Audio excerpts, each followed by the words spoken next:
Mais si l'on regarde encore plus loin, votre intention sincère, on l'entend là-bas, parce que vous n'avez pas de doute. Et quand il n'y a pas de doute, quand il y a de l'ouverture, c'est de là qu'on y prête attention. Et c'est pourquoi cela se produit en peu de temps. Quelqu'un commence à en parler comme ceci. Regardez, c'est le même cas. Je veux créer un studio. Quel problème pourrais-je rencontrer sur mon chemin? Il commence par autre chose, il part complètement d'autre chose, et il commence à se créer ses obstacles lui-même. Mais pour vous, c'est différent. Ce serait génial que je puisse communiquer avec des gens, c'est-à-dire une approche un peu égoïste. Pas que j'aille chez quelqu'un, mais que ce soit les gens qui viennent chez moi. Je plaisante, bien sûr, mais c'est votre approche, vous comprenez? Ici, quel problème pourrais-je rencontrer? Mais ici, pour vous, c'est tout à fait différent. Ce serait formidable si je pouvais communiquer avec des personnes intéressantes là-bas, interagir, etc. Un autre point clé que je voudrais souligner, c'est que lorsque l'idée m'est venue qu'il serait formidable de communiquer, ce n'était pas seulement pour moi, mais parce qu'il y avait en moi beaucoup de personnes intéressantes, possédant de nombreuses connaissances, compétences, pratiques, etc., et que je voulais transmettre tout cela au plus grand nombre. Ce n'est donc pas seulement pour moi-même. Pour moi, j'ouvre déjà YouTube et je regarde. Vous voulez dire que ça ne vous intéresse pas de discuter avec moi? Non, bien sûr, c'est aussi très intéressant pour moi-même. Et pour que cela atteigne le plus grand nombre, afin que plus de personnes commencent à se développer, à travailler sur elles-mêmes, à améliorer leur vie, et ainsi de suite. Eh bien, c'est pourquoi, vous voyez, ce principe dont nous avons également parlé lors de la dernière rencontre, chez vous, bien sûr, il y a, oui, cet échange à travers l'humour, mais regardez, chez vous, c'est plus profond. Et c'est à travers cette profondeur peut-être que vous n'en avez même pas pleinement conscience, mais si je fais ces accents, ces pauses, c'est sans doute pour, eh bien, peut-être pour vous aussi, pour moi-même également et aussi pour tout le monde, mettre en lumière justement ces points importants. Parce que lorsque Denis dit que cette communication qui va avoir lieu, qui vous intéresse, mais il est aussi intéressant que d'autres personnes, c'est justement ce dont nous parlions. Vous donnez, et cela vous est donné d'en haut. Et cela est donné très rapidement. Vous voyez, en seulement une soirée, parce que vous avez une autre base de départ. Ici, pour vous, la source n'est pas, disons, le dollar, l'argent, des devises ou quoi que ce soit d'autre, ni les roubles, ni rien d'autre de ce genre. Ce n'est pas ce qui est prioritaire pour vous. Moi non plus, je n'ai pas cela.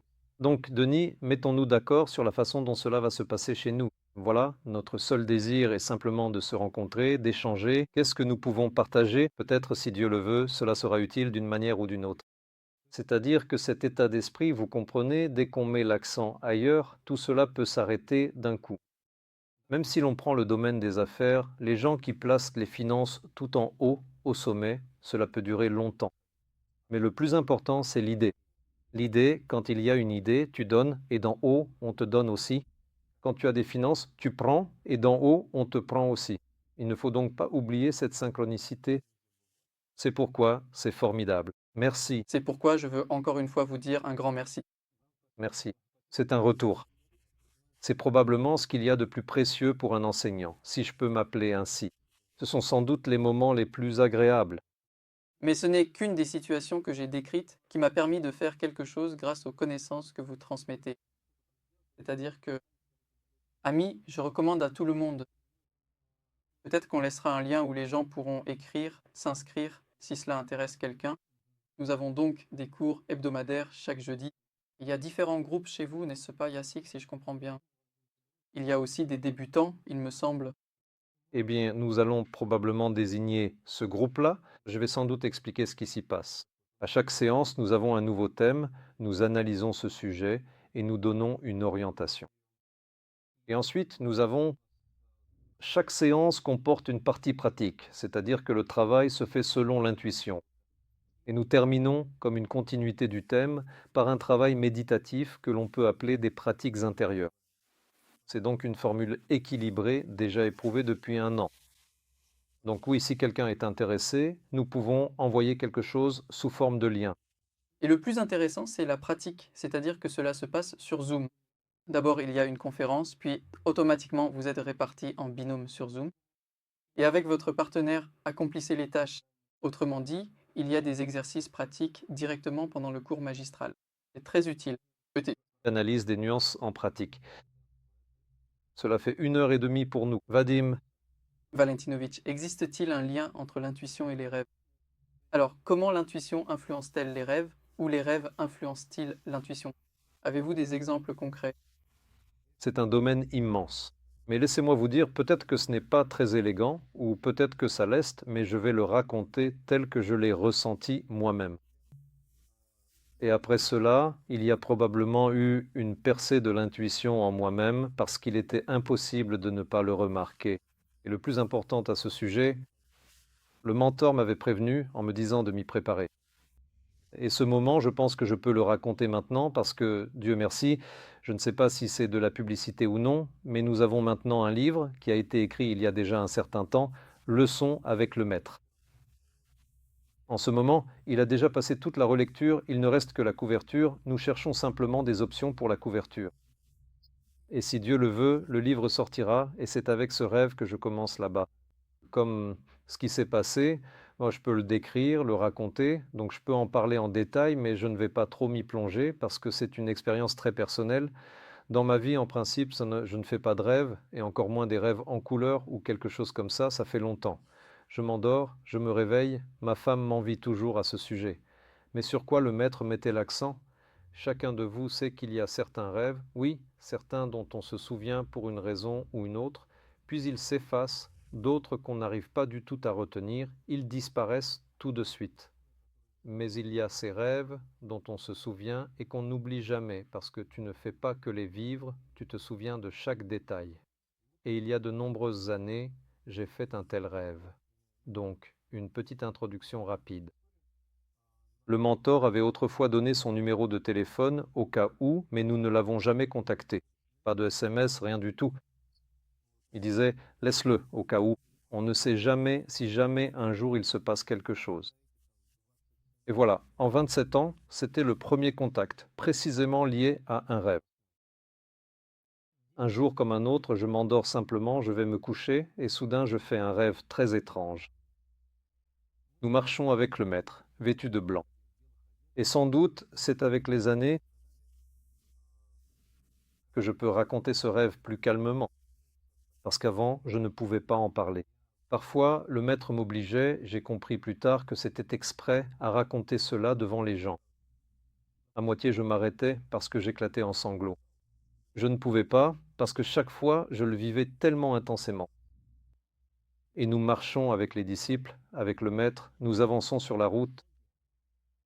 La route est très sale. Elle n'est pas seulement sale, elle est nauséabonde. C'est-à-dire qu'il y a une odeur de corps à moitié décomposé, d'organes, et sous nos pieds, cette route ressemble à une masse pourrie vivante. Il y a là des restes d'organes, tout est en décomposition. L'odeur est donc extrêmement forte. Tu avances, tu te couvres simplement, tu ne peux pas regarder parce que vous savez, à côté de ça, un film d'horreur paraît anodin, car de tous côtés, des gens avancent avec une douleur inimaginable et quand tu essayes de jeter un coup d'œil du coin de l'œil, tu vois que leurs organes sont à moitié sortis, des vers y pourrissent, c'est ce genre de choses, c'est-à-dire que la personne est vivante mais morte en même temps. Et cette douleur, ces gémissements résonnent de partout, on a envie de se boucher les oreilles, de fermer les yeux, et tout cela bouge, tout cela est vivant, tout cela est très intense. Et quand nous avançons avec le maître, nous nous asseyons sur le côté, sur ces petites tables en plastique, blanches, mais elles ne sont déjà plus blanches, elles sont couvertes de cette sorte de mucus. Tu t'assois, tu sens que tout bouge sous tes pieds. Et encore une fois, ces gémissements continuent, mais quelque chose te pousse en avant. Je me souviens, à ce moment-là, j'ai dit « Maître, maître, s'il vous plaît, montrez-moi, je vous en prie. » Il répond « Non. » Je dis « Je vous en prie, s'il vous plaît, montrez-moi. » Et il refuse encore. Mais à un moment donné, je supplie « S'il vous plaît, je n'en peux plus, mon cœur se languit. » Et là, il dit « D'accord. » Il me prend simplement par la tête et il touche son front contre le mien. Et en une fraction de seconde, une lumière incroyable, d'une intensité jamais vue, se déverse instantanément. Dans la nature, dans la vie, tu n'as jamais vu une telle lumière. C'est turquoise, bleu, blanc, avec des reflets changeants. Et à ce moment-là, c'est comme si tout l'amour de l'univers entrait en toi avec cette lumière, et en un instant, elle remplit chaque cellule de ton être. Tu te mets à pleurer parce que tu ne peux plus contenir tout cela, mais tu en veux encore, et ton cœur semble littéralement se déchirer en morceaux. C'est douloureux, insupportable, mais tu es prêt à mourir pour pouvoir accueillir encore plus en toi. Et c'est dans cet état que je me réveille, à genoux, en pleurs, le visage enfoui dans les mains, ce qui effraie ma femme. Elle me demande ce qui se passe, mais je n'arrive pas à comprendre, parce que tout cela paraît tellement réel. Et je ne peux pas lui expliquer, elle passe 7 à 10 minutes à me calmer, et tout cela me submerge. Et je la regarde, les lèvres tremblantes. À 1 heure du matin, il est 2h30. Je lui raconte tout ça, je le décris. Elle dit: «Bon, calme-toi comme un enfant, tu sais, les enfants explosent, je pleure, je pleure, je pleure, voilà, je ne peux pas m'arrêter.» Et je me calme et vais me coucher. Et à ce moment-là, je reçois un SMS du maître pour la première fois depuis longtemps. Bon, je vais dire les choses comme elles sont, il n'y avait que 2 mots: «Je suis fier de toi.» Cela provoque encore plus d'incompréhension, d'incertitude, et bien sûr, je n'arrive pas à dormir. Et le lendemain, je n'arrive pas à attendre que le jour se lève pour aller le voir. En gros, je le poursuis toute la journée parce qu'il est toujours entouré de monde. Et à un moment donné, j'ai vu qu'il s'était écarté, je me dirige vers lui et il m'arrête comme ça. Parce que je ne comprends pas, c'est-à-dire que c'est une telle réalité, mais en même temps, dans ta tête, tu te dis que c'est peut-être une sorte de fantasme. Peut-être que tu es devenu fou d'imaginer de telles choses et que tu les as inventées. Mais ce SMS, c'est une autre réalité dans laquelle tu vis. Et quand je m'approche de lui, il lève les yeux, s'arrête à distance et dit: «Je sais que tu veux parler du rêve.» Là, j'ai encore plus de larmes, parce que je comprends que c'était vraiment réel. Et il me dit: «Le moment viendra, mais pas maintenant.» Je peux dire quand ce moment est arrivé, 3 ans plus tard. Mais il m'a dit seulement: «À ce moment-là, prépare-toi, à partir de maintenant, ton intuition va simplement exploser. Observe cela.» Cela a commencé à se produire. Pourquoi en 3 ans? Parce qu'il a dit très clairement que vous, et seulement vous, deviez absolument faire tout cela, sans exception. Transformé en force. Avant cela, vous étiez submergé par l'émotion, et cette émotion avait soif de réponse, mais vous n'auriez pas entendu ce qui s'était réellement passé. Je ne dirai pas ce qui s'est passé, mais la seule chose qu'il a dite, ou plutôt, je n'irai pas plus loin. Dire ce qui s'est passé, mais il a dit que c'était le premier rêve, mais ce n'est pas un rêve, c'est un apprentissage. Il m'est plus facile d'enseigner à travers le rêve, parce que ton cerveau n'est pas présent là-bas. Quant aux images qui étaient là, nous en parlerons aussi, il fallait aussi être prêt à cela. Ensuite, il m'a fait raconter plusieurs fois, parce que c'est justement ce territoire où mes larmes commençaient à couler, et je ne pouvais pas. Il disait: «La prochaine fois, tu raconteras encore.» Et cela a toujours suscité en moi une certaine inquiétude. Et puis, à un certain moment, après quelques années, quand je racontais cela, parce que tu sors, un homme adulte, il y a aussi un homme dans la salle, et soudain tu te mets à pleurer comme un enfant. Là, il y avait l'ego, les émotions, il se passait beaucoup de choses.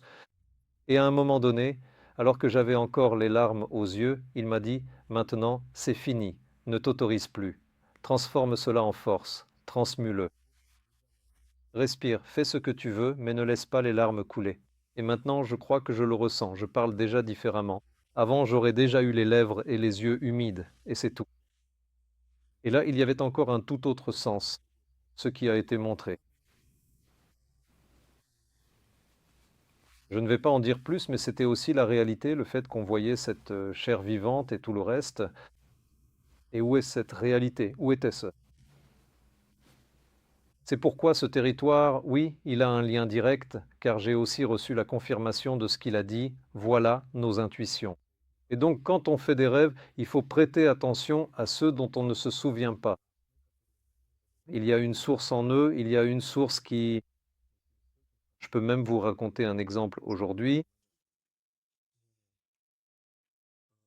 Aujourd'hui, juste avant de venir ici, j'avais aussi un cours, et une femme a dit: «Regardez, c'est ce à quoi beaucoup sont confrontés. Parfois, l'interprétation est différente. Mais je vais vous dire comme c'est.» Elle dit: «Je fais un rêve.» Et regardez, c'est un moment intéressant. Le rêve était plutôt banal. Je me suis réveillé le matin sans m'en souvenir, puis je me suis rendormi pour environ 5 minutes. Et pendant ces 5 minutes, elle dit qu'elle a entendu comme une voix: cancer de l'estomac, cancer de l'estomac, cancer de l'estomac. Et elle dit: je me suis réveillée, choquée. J'imagine tout de suite à quoi elle a pensé, évidemment. Ce sont des pensées qui peuvent concerner soi-même, une certaine direction, etc. Mais elle raconte, et je lui demande: c'est tout? Elle dit: non, je veux continuer à raconter. Je sors me promener, et je vais au magasin et je rencontre une amie avec qui j'ai étudié à l'université. On commence à discuter, et tout à coup, elle me dit: mon père est décédé. Je lui demande: comment, quoi, pourquoi, quelle en est la raison? Elle dit: cancer de l'estomac. C'est-à-dire que l'information qui nous parvient ne nous concerne pas toujours personnellement. Mais comme elle était dans un état d'ouverture, elle a capté cette information. Et ensuite, je dis: regardez, ce n'est pas possible. Il n'y a pas d'effet secondaire tel que vous allez l'éviter. Lorsque vous développez votre intuition, vous ne recevez que du positif, uniquement la bonne réponse et uniquement la bonne décision. C'est le moment où vous commencez à ressentir à la fois l'un et l'autre et vous êtes simplement dans un état d'ouverture. Parce que c'est cette transition, ces 5 minutes de sommeil, si l'on parle dans un langage plus scientifique, c'est l'état de niveau alpha, un état de transition, et dans cet état, vous avez capté l'information. Autrement dit, vous ne connaissez pas le lien, mais d'une certaine manière, votre conscience et votre subconscient ont perçu cette rencontre. Et voilà une telle interprétation à travers cette voix. Et elle dit: vous savez, il m'est encore arrivé quelque chose ce même jour. Je sors et j'ai comme une image, c'est-à-dire qu'elle confirme qu'en même temps elle capte d'autres informations. Qu'il y a une sorte d'alarme qui retentit et on demande aux gens de sortir du centre commercial. Parce qu'un incendie commence et elle dit: nous allons au centre commercial, mais nous avons changé, nous voulions aller à celui où nous allons toujours, mais nous avons changé et sommes allés dans un autre. Et effectivement, nous entendons l'alarme, nous sortons, ils disent que c'est un exercice d'alerte. Mais dans le centre commercial où ils sont allés, il y avait vraiment une alarme, il y avait vraiment un incendie. Donc dans celui où ils vont habituellement, vous voyez, regardez, vous captez l'information, mais vous n'en êtes peut-être pas encore pleinement conscient, mais quelque chose vous guide vers un autre centre commercial. Vous voyez aussi l'alarme, mais c'est un exercice d'alerte. Mais il y a des gens qui perçoivent cela et disent: non, nous irons quand même dans ce centre commercial. Et ils se retrouvent dans la situation. C'est-à-dire que vous percevez cela, mais peut-être que vous ne maîtrisez pas encore complètement cet état. C'est pourquoi c'est un flux qui commence à vous accompagner. Nous nous intéressons ici à un domaine particulier, le cancer de l'estomac. C'est le cas de votre ami qui a fait des études dans ce domaine et maintenant cela vous concerne personnellement. Et vous n'y êtes pas allé. De plus, un gros avantage. L'information semble négative, l'alarme est donc négative, mais vous n'étiez pas là. Et c'est précieux. Cela s'est produit juste aujourd'hui, juste avant notre réunion. C'est pourquoi Super. les rêves sont également très importants, mais il ne faut pas non plus s'y laisser complètement absorber. Vous devez absolument voir ce territoire, il est inoubliable. Vous savez, je vais simplifier un peu comme si c'était quelqu'un qui n'a jamais prêté attention aux panneaux, c'est tout, oui. Nous vous prévenons qu'il y a des signes, faites attention. Et donc, il y avait cet exercice complètement amusant qui consistait à faire quelque chose que tu n'as jamais fait de ta vie. Et lui, c'est un homme d'affaires. Et il n'avait jamais repassé son pantalon lui-même. Et là, pour la première fois, la réponse s'impose d'elle-même. Et pour la première fois, il a simplement partagé qu'il avait décidé de repasser son pantalon. Voilà, pour lui, c'était ça, faire quelque chose qu'il n'avait jamais fait. Et il dit: je repasse mon pantalon et je regarde cet endroit où l'on fait le pli, et là, je vois, il y a un pli. Je fais le deuxième pli et soudain je comprends. Double ligne continue. Je la traverse et j'ai un accident. Pour lui, c'était... Je lui dis: ce ne sont que des plis que vous ne saviez pas repasser et que vous avez touchés pour la première fois. Autrement dit, il s'est créé des signes à travers ce pantalon, il les a inventés. Je dis juste que ce ne sont que des pantalons, il n'est pas nécessaire de voir des signes partout. Au final, tout allait bien pour lui? Au final, tout s'est bien passé pour lui. Autrement dit, il est trop sensible à ces signes. Eh bien, s'il l'avait simplement repassé, il aurait réussi à faire une flèche du premier coup.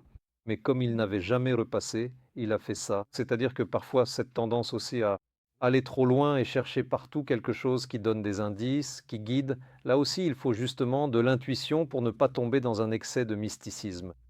Vadim Valentinovitch, quelles pratiques pouvez-vous conseiller aux gens pour qu'ils commencent à entraîner leur intuition au quotidien, pour qu'ils se familiarisent avec le sujet de l'intuition? En réalité, il existe de nombreuses pratiques, mais pour vraiment les intégrer dans la vie, on peut commencer, disons, par celle-ci. Travailler sur la prévoyance. Par exemple, lorsque vous êtes chez vous, vous faites à l'avance une visualisation. Lorsque vous sortez, en dehors des personnes que vous connaissez déjà dans l'immeuble, comme les concierges, etc., si c'est une maison individuelle, lorsque vous sortez de chez vous, ou si c'est un appartement, lorsque vous sortez de l'immeuble.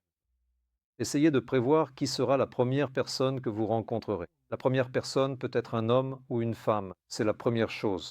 Et la deuxième. Vous pouvez ajouter, si vous avez déterminé, si vous sentez que c'est un homme, la couleur de ses vêtements. Vert, rouge, vert, oh, vert, rouge, bleu, etc. Vous pouvez mettre l'accent là-dessus. Et lorsque vous marchez, observez. La première personne que vous croisez, si c'est un homme, c'est déjà bien, même s'il porte d'autres vêtements. Mais si, en plus, il porte les vêtements de la couleur que vous aviez déterminée, ce sera déjà un très bon indicateur. C'est ici que vous vous souvenez de l'état dans lequel vous étiez lorsque vous étiez chez vous. Et dans quel état vous vous trouvez lorsque vous voyez la réalité? Si vous ressentez de la joie, de l'excitation et que vous avez eu 100% juste, ne surestimez pas votre joie, mais ne la réprimez pas non plus, car il doit rester une attitude juste face à la bonne réponse. Si vous voyez que vous n'avez pas visé juste, que c'est une femme, et en plus pas du tout dans les vêtements attendus, non, vous ne vous découragez pas à nouveau, vous mémorisez simplement comment cet état émotionnel et physique s'est manifesté lors d'une mauvaise réponse.